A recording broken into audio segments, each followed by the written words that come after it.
So here's a story that should absolutely terrify all of you, but the good news is the answers are simple. So this is in USA Today. I think it's originally reported by the AP. Arsenic toxic metals found in baby food, including Walmart, Gerber, Beech-Nut brands, according to new report.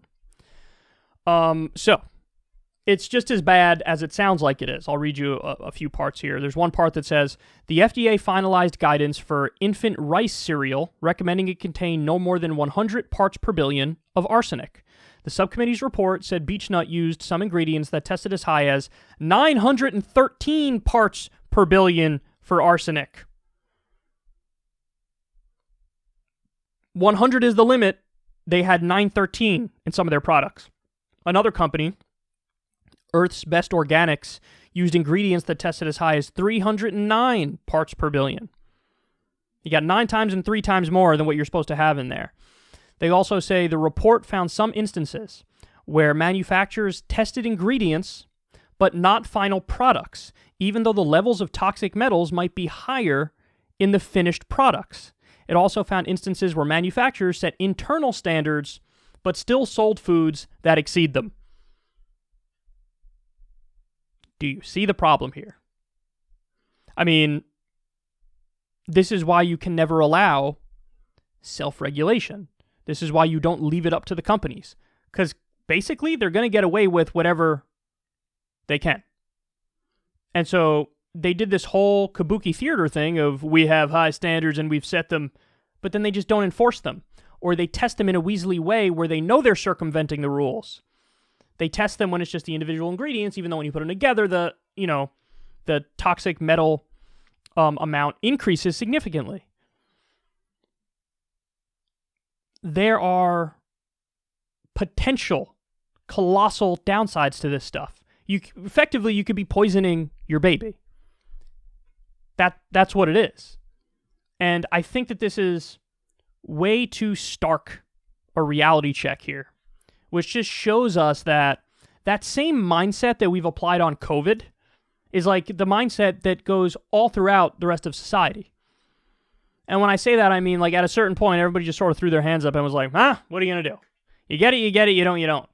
And like we just handle it in such a crazy way, COVID. You know, there's not nearly as much of the sense of urgency as I would like to see. Well, it's the same thing when we have lax regulations that lead to poisoned baby food. I mean, this is a scandal that should require immediate action, ASAP.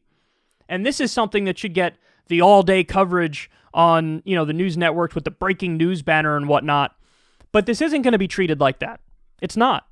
It's going to be largely ignored. I wouldn't be surprised if you see nothing on this on the mainstream media outlets. You're only going to get it in the independent media outlets.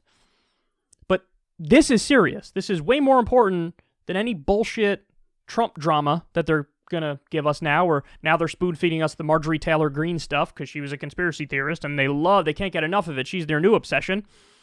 This is what you need to cover. This is what you need to talk about. Our government is effectively sitting idly by while food companies poison babies. And listen, you guys know the dynamic too. If this doesn't get addressed, one of the main reasons why it wouldn't be addressed is because I'm sure these companies help fund politicians for their campaigns. And so these politicians, it's I scratch your back, you scratch mine. That's what it is. So you funded my campaign, I guess I'm going to have to go ahead and look the other way and not regulate you sufficiently. Because if I regulate you sufficiently, it might cut into your profits. And it might mean you got to do recalls. I don't want to hurt your bottom line. And so what are you going to do? If the arsenic level is a little too much for the babies, they'll be all right. That'll be the mindset. They'll be all right. This actually reminds me of the conversation that Joe Rogan had with Dave Rubin, where Joe was saying, listen, regulation matters when you're building stuff because you can cut corners that save you time and money now, but the problem can manifest 10 years from now, all because you cut a corner 10 years ago, and you knew you were doing the wrong thing, and you did it anyway. That's what these people would do. That's what happens in a totally laissez-faire market. there are huge downsides. This is another thing like that.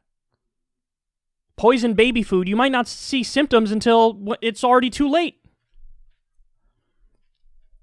We need to regulate it effectively. This is babies we're talking about.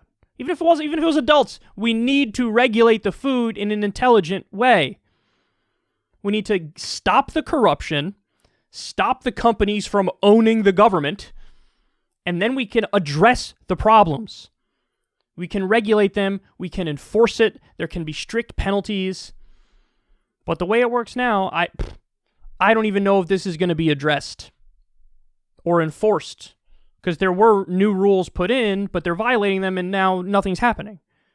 But this really should be a wake-up call, man.